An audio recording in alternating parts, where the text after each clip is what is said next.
News at 6 o'clock. This is Mark Forrest. Good evening. Germany's Chancellor Angela Merkel has used the 30th anniversary of the fall of the Berlin Wall to warn that Europe's values need to be defended time and time again.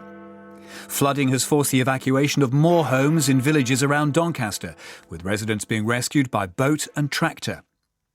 India's Prime Minister has said a Supreme Court ruling that allows a Hindu temple to be built on the site of a ruined mosque should herald a new era free of hatred. Chelsea are up to second place in the Premier League after their 6th win in a row. On a day of commemorations in Germany marking 30 years since the fall of the Berlin Wall, Chancellor Angela Merkel has warned that Europe must again stand up for core values such as freedom, human rights and tolerance. The destruction of the barrier that epitomised the Cold War divide ushered in the collapse of communism in Eastern Europe and paved the way for German reunification a year later. But today's celebrations have been tempered by concerns about new global divisions and a sense that liberal democracy is once more under threat. Our Berlin correspondent Jenny Hill has been following the events.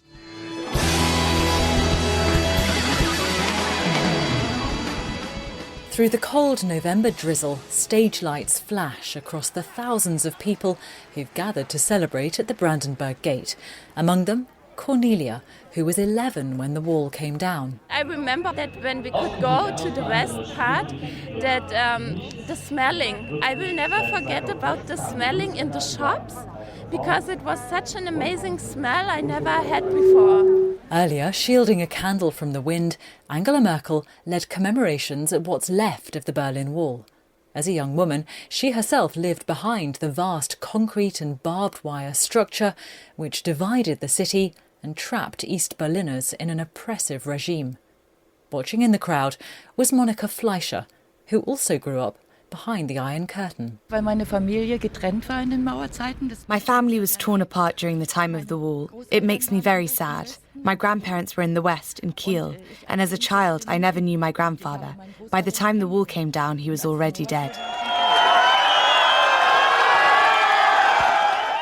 The wall fell, astonishingly without bloodshed, on November the 9th, 1989, after East Germans took to the streets for weeks of protest. But divisions linger. The Old East still lags behind the West economically and has proved fertile ground for the political far right. And speaking earlier, Angela Merkel warned against complacency. The values upon which Europe is founded, freedom, democracy, equality, rule of law, the preservation of human rights, they absolutely cannot be taken for granted and must constantly be defended. Later, the German Chancellor joined revellers at the Brandenburg Gate, itself a symbol of unity. Germans remembering together the moment that shaped the world as we know it today. The Environment Agency says it remains concerned about high water levels in the River Don in South Yorkshire, with 7 severe flood warnings in place. Residents of several villages have been urged to leave their homes, some of which are 3 feet deep in water. Police in Derbyshire have released the name of the woman who died when she was swept away by floodwater. Annie Hall was a former High Sheriff of the county. Our correspondent Fiona Trott sent this report from Fishlake, one of the worst affected villages near Doncaster. The roads in Fishlake are like rivers tonight. Local farmers using tractors and trailers are helping the emergency services to evacuate people from their homes. All of them here are alarmed by how quickly it happened. We didn't get a warning from the Environmental Agency until about 2 hours after we were flooded.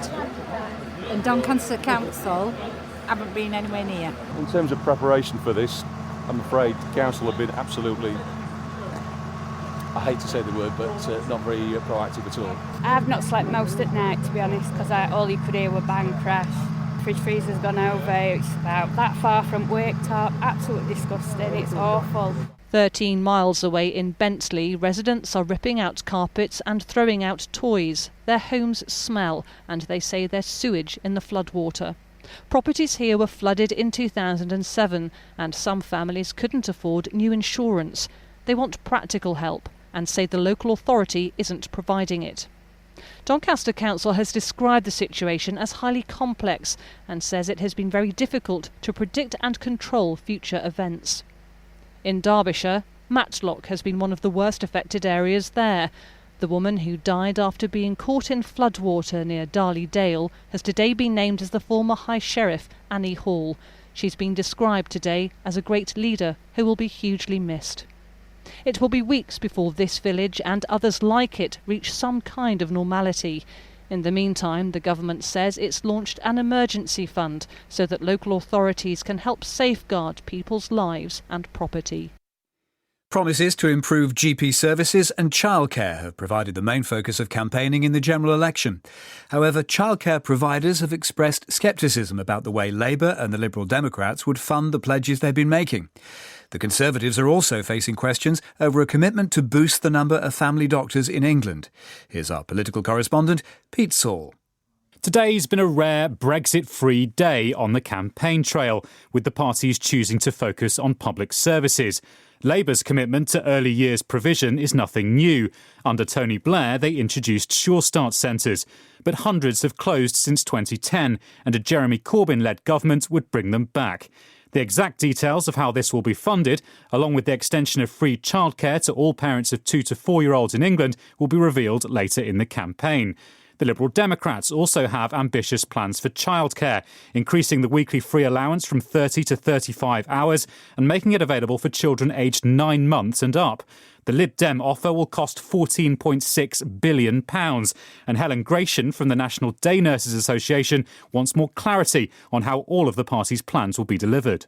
The biggest misnomer is that they believe that we and parents are not intelligent enough to understand that actually this is funding. It is not free. It is a subsidy, and by heavens we need it because it's such an expensive part of life. You know, those first 4 years is an expensive commodity.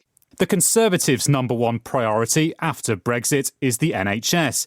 The Health Secretary, Matt Hancock, said he fully understood people's frustration at the difficulty in securing doctors' appointments.